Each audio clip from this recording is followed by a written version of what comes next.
аз қадим зани тоҷик дар баробари модари ғамхору меҳрубон будан ҳамчунин варзишгар ва тарбияткунандаи парчамбардорони кишвар маҳсуб мешаванд.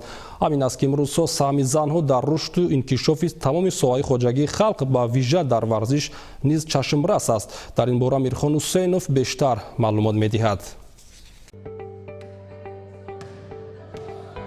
Назира Сабурова модари як тан аз варзишгари навраси кишвар Мансурҷон Сабуров мебошад. Мансур ягона писари ӯ буда аз овони хурдӣ майл ба варзиш дорад ва дар риштаи ҷуҷитсу борҳо унвони қаҳрамониро миёни наврасон ба даст овардааст. аз пушти писар модар низ дӯстдори варзиш гаштааст. мусобиқаҳоро миёни бонувон ба вижа дар намуди волейбол бидуни Назира тасаввур карда намешавад. ӯ бо ҷамъи ҳамкоронаш аз агентии омори назди президенти ҷумҳурии Тоҷикистон пайваста дар мусобиқаҳои волейбол миёни бонувон иштирок мекунад.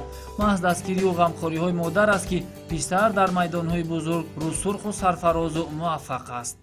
ҳаст мусобиқое ки Мансурҷон шикаст хӯрдаги. Аслаш бисёр мусобиқое ки ҳаст ки Мансурҷон ғолиб шудаги ҳаст. Бисёр ғамгин мешад. ман Мансурҷона мерам мегӯям ки Мансурҷон ин варзиш аст. бояд як кас ғолибият кунад, як кас мағлуб шавад.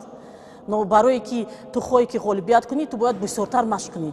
бисёр ҳаракат мекунад дар мусобиқош, дар мактаб, дар ҳама чӣ бисёр ҳаракат мекунад. ман фахр мекунам, ростшикати ман фахр мекунам ки фарзанди ман ҳам аз намуди варзиш, ҳам аз намуди хондан дар сафи пеш аст.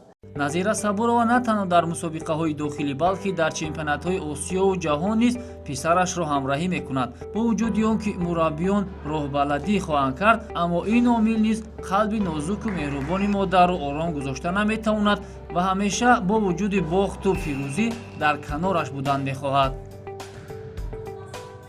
дар ҳамаи мусобиқаҳо иштирок мекунам. ҳаст мусобиқаи байналмилалӣ ки бо Мансурҷон мо якҷоя рафта ба Мансурҷон мухлисӣ карда будам. аз он ҷумла муҳорибаи универсалӣ буд ки дар шаҳри Москва гузашт. мо 3 бор иштирок кардам. мусобиқае ки дар шаҳри Абу-Даби баргузор гардид, мусобиқаи ҷуҷитсо буд ки Мансурҷон дар ҳамин мусобиқаҳо ҷои якум гирифт ва байрақи Тоҷикистонро бардошт. ман фахр мекунам, ростшикати ман фахр мекунам ки фарзанди ман ба комиёбии калон ноил гардидааст. тамоми модарони рӯи дунё нисбати фарзанд ҳамин гуна ғамхору меҳрубон ва дилсӯзанд. маҳз ҳамин олиҳаи меҳру зебоист ки мо дар ҷомеаи худ варзишгар дорем. парчамбардорони мо худ ҳунарманду варзишкори ҳирфаӣ тавлид нашудаанд. заҳмату дастгирӣ ва ғамхорию роҳбаладии модарон боис ба муваффақияти онҳо гаштааст. ҳазорон дили модар реш шуда ки то мо дар арсаи ҷаҳонӣ чеҳраҳои варзишии хешро бубинем.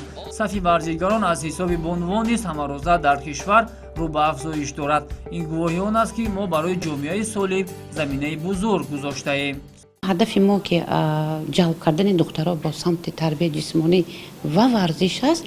мо байни бонувон семинар машваратҳо мегузаронем ҳар як минтақаоба ва бештар онҳоро огаҳ месозем ки умуман аҳамияти таъсироти тарбияи ҷисмонӣ, машқварзӣ барои бадан, машқварзӣ барои солимии зан чӣ мебахшад. ва умуман ҳаст бонувоне ки синни солашон аз 60 боло мехоҳанд ки бо машғулиятҳои варзишӣ агар мутахассис дар ҳамин соҳа зан бошаду байни онҳо ҳамин корро барад, агар онҳо солимии худро барқарор мекунанд. имрӯзҳо ҷомеаи варзишии моро бидуни бонувон тасаввур кардан ғайриимкон аст. саҳми духтарон низ дар соҳиб шудани нишонҳои сатҳи байналмилалӣ аз писарон кам нест. ин шаҳодати он аст ки имрӯзҳо ҷинси латиф низ майл ба варзишу интихоби тарзи ҳаёти солим доранд.